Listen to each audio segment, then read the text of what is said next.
Rasaabka gobolka Awdal Cabdiraxmaan Axmed Cali ayaa waxaa madaxweynaha Jamhuuriyadda Somaliland Mudane Muuse Biixi Cabdi uu soo magacaabay gobolka Awdal 28 bishii January ee sanadkii 2018. madaxweynuhu ku mahadsan yahay xilka in magacaabay waan ku qanacsanahay waxaan noo arkaa gobolka aqoonta iyo nabadda waan ku qanacsanahay xilka weyn ee la magacaabay marka hore ilaahay baa mahadle madaxweynaha oo uga mahadnaqay waxaana uu xilka gudoomiyenimo ee gobolka Awdal la wareegay 10 bishii February ee isla sanadkaasi. waxaan u mahadnaqayaa oo hambalyeynaya barasaabka iga horeeyay ee hawsha badan loo qiray inuu qabtay waan u hambalyeynaya la xisaabtan baa yaala wixii kasta ee dhaca in laga xisaabtamo iyo in wax qabad gobolkan wax loo qabto waana wakiil kaga ahay madaxweynaha una wadahay gobolkan maxaafid mucaarad gudoomiye wayna soo dhamaatay waqtigaasi waxa la nooga baahan yahay inaynu midnimo ku wada shaqeyno waxaana leeyahay ila shaqeeya waa ila shaqeyn doontaan insha Allah billahi kariim aniguna waxaan ballan qaadayaa inaan gobolka dego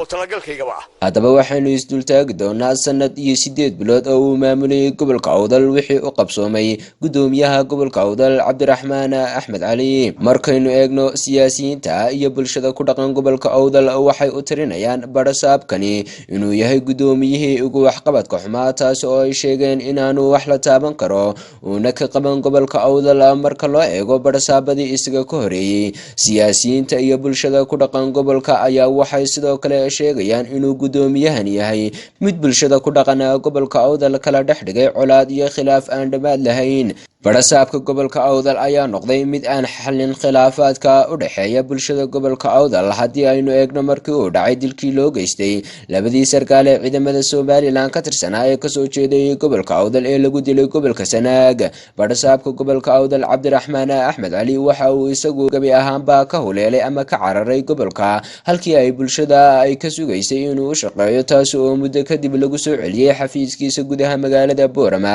siyaasiyiinta iyo bulshada ku dhaqan gobolka Awdal oo ka hadlaya waxqabadkii barasaabka gobolka Awdal muddadii uu maamulayay ayaa waxaadaladoodii kamid ahaa Cabdiraxmaan Axmed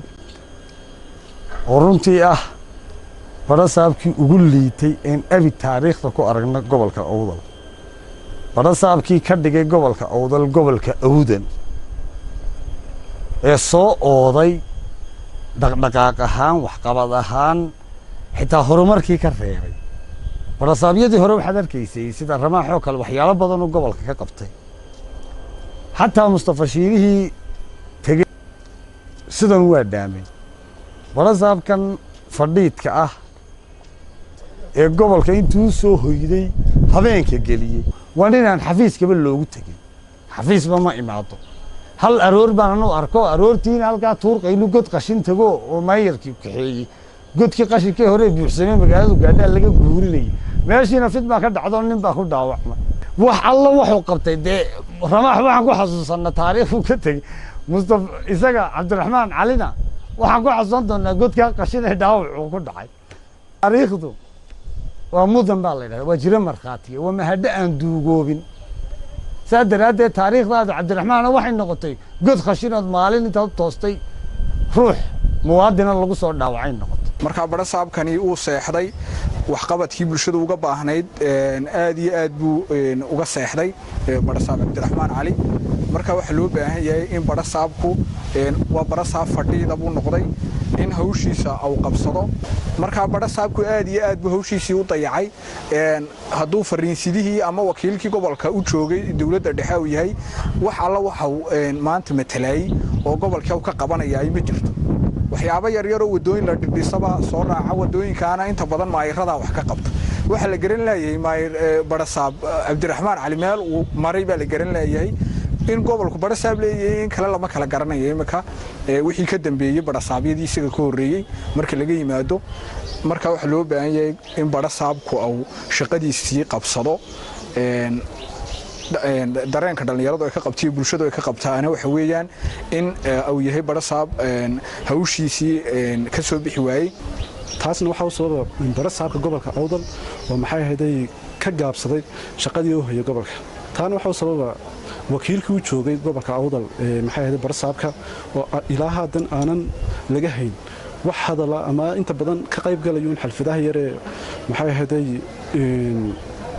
ay qabsadaan dhalinyaradii ama maxay ahayd waxqabadka maxay ahayd jaamacadaha uun furaya xarigana ka jaraya shaqadii looga baahnaana ay ahayd inuu wax u qabto gobolka awdal gaar ahaan caasimadii boorama waan arkayna iminka waxyaabaha kaabayaashii dhaqaalaha oo ilaa iminka aanan wax laga qabtaani jirin hadday noqoto dekedo hadday noqoto maxay ahayd kaabayaashii dhaqaalaha waxaan leenahay barasaabka gobolka awdal cabdiraxmaan haddii aanad maxay ahayd waxqabadkii lagu igmaday ee madaxweynuhu kugu igmaday aanad fulinayn ama aanad qabanayn waa inaad iska bedeshaa xilka oo intaas saxaafadda soo fadhiisato tiraahdaa wax waan ka qaban kari waayey wixii la igmaday habase ahaatee barasaabkii gobolku wuu ka baxsaday waa uu ka maqan yahay ilaa hadda cidna maalintii ma eriyan cid eryatay oo gobolka uu maamulka ka yahay u sheegatay ma jirin saraakiisha la laayay anaa ugu xigay waan u yeedhaybaa maalintoon hargeysa ugu tegey inaan gobolka ku soo celiyo habase ahaatee wuu ka baxsaday kuna soo noqon maayo halkutiinaan ka sheegaya walaan la gabanayn kuna soo noqon maayo gobolka gobol Somaliland oo kamida goboladii ugu taariikhda wanaagsanayd ayuu barasaab nasiib wanaagiisa ka ahaa waxa la gudboonayd inuu bulshadii iyo tarakadii laga tagay ee soo yaacay ee kabalaanta ku soo baxay markii ay maqleen waalidadoodii in lagu laayay cidladaasi bariga taliyaashii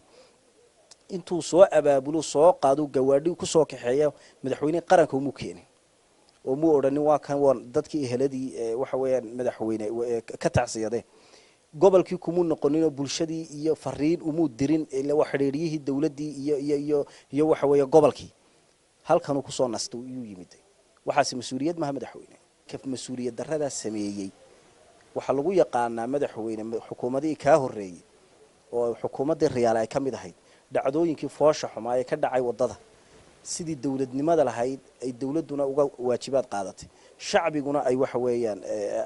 ay waxa weeyaan u hoggaansameen dhacdo taalamida jirto iyaduna barasaabkii ramaax gobolka awdal lagu soo weeraray gurigiisii lagu dilay laba askari iyadoo meydkiisa yaalo subaxnimadii shaqatay mas'uuliyad waxaas mana aha Soomaaliland inaynu been iskugu sheekayno ma talaabo degdeg ah madaxweyne lagaaga baahan yahay inaad ka qaado maanta mas'uulka gobolka awdal ku matalayay ee ahayd adiga shacbigaaga inuu bridge-kiis ku kiin xidhay ahayd ee nabadgelyada ka turjumay ee astaanta qaranka ahaa inuu wax weeyaan halkan ku soo nasto 3 cisho ka hor markuu dhacdada maqlay taasi mas'uuliyad ma aha barasaabkii oo xanaaqsan bay la saar ina leh waan ku eedeeyaa halku daawada ku leeyahay sagaasheegtoona waan ku eedeeyaa waxaad ugu askataysa wasiirka arrimaha gudaha ma yeelayo waan ku eedeeyaa teeriga halku ka keenay awoodda isoo ku leeyahay sagaasheegtoona kadib waxaan la hadlay madaxweyne ku-xigeenka waxaan u sheegay lacagtii 18 mil lagu qabanayay inay soo gaareen madaxweyne ku-xigeenku wuxuu la hadlay barasaabkii dirbuure lacagtii way soo gaartay